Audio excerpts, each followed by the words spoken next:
Okay.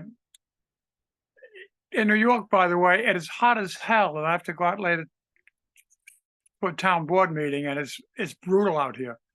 Jefferson Valley animals. When we first came here 44 years ago, the animals roaming our property were rabbits and an occasional fox or coyote. That group eventually disappeared as I imagined that the predators drove away the prey or ate them. Then as we began to feed others, the deer, the raccoons, the groundhogs, birds, squirrels, and chipmunks showed up. All of our many cats were indoor animals, with the exception of three who just showed up at the front door and demanded entry. Then we added dogs to the minority. First followed the Wonder Dog, and then after her death 14 years later, Nova, the magnificent puppy. Between taking them out always on a leash and my minor health problems, I became lax in the feeding of the outdoor guys, and many moved on.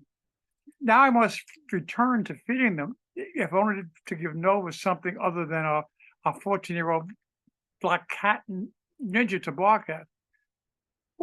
Wish me luck that no bears arrive, and stay in touch for more reports.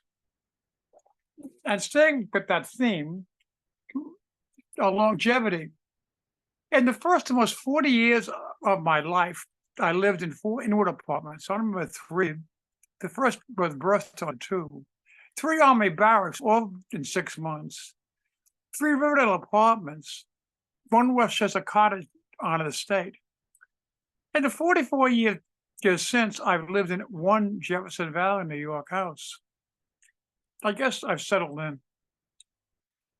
And a last one, a little less sarcasm, please.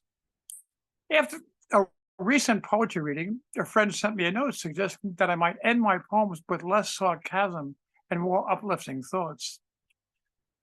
Something to consider and try out as soon as I get the sun to stop rising in the east and waking with sunlight in the mornings.